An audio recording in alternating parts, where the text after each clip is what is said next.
kreemikook ja 5-aastane laps. Et ära söö. Et ära söö, ma annan sulle poole tunni pärast veel ühe koogi. Siis kui paljud jätavad selle söömata. Siis sa ei tohiks nagu vanemas eas, kui sa pensionär oled, selle populistliku poliitikuga minna Toompeale. Et miks sa mu hambaid ei ravi, riik?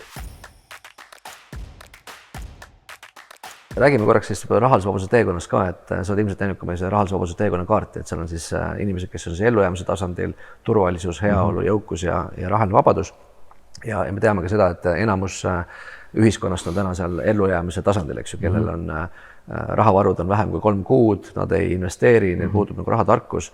Et kuidas nagu ühiskonnana sellist võib-olla suurt probleemi lahendada? Üks on see, et me käime siin rääkimas ja anname oma väikse mõju.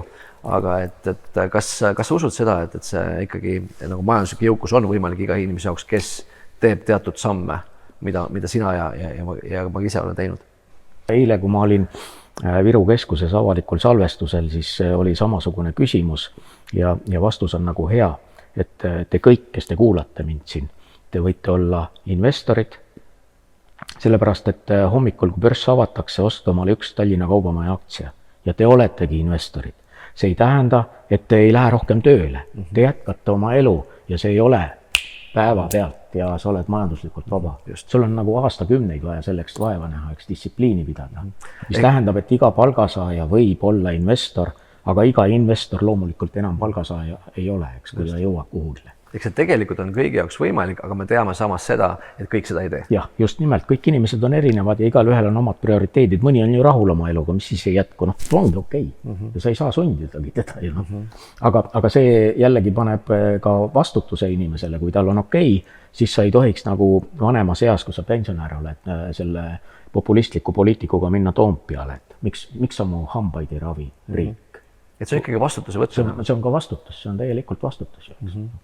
Et minu kogemus on see, et ütleme, teekond rahalise vabadusel on nagu 2 valikut, et üks on see ettevõtluse teekond, teine on investeerimise teekond, ideaalses maailmas võiksid olla mõlemad koos. Et ma usun, et on väga palju ettevõtjaid, kes ei investeeri väljaspool oma ettevõtet ja on ka väga palju investoreid, kes ei tee ettevõtlusest mitte midagi. Ma ütlen vahele, et tegelikult need ei ole 2 erinevat asja, vaid ettevõtlus on üks investeerimise osa ja viis. Nõus.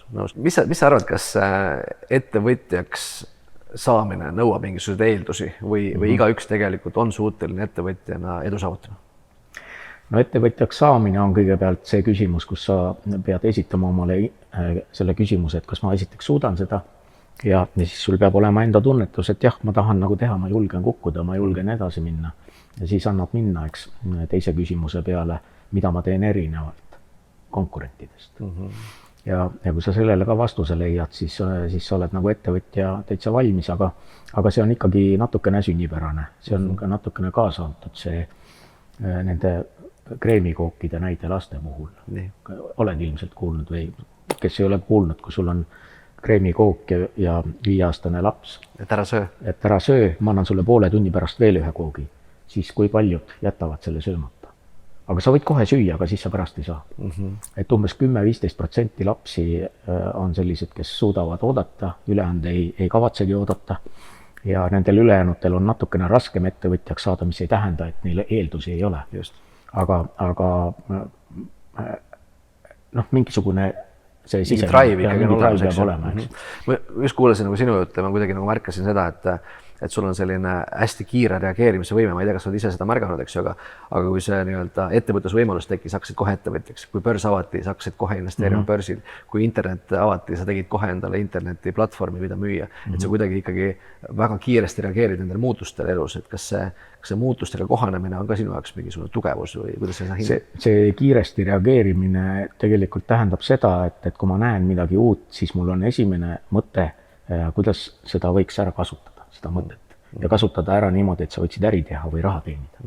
Ja ma mõnikord ise ka imestan seda ja kodus pere mulle räägib, et kui teil on nagu mingi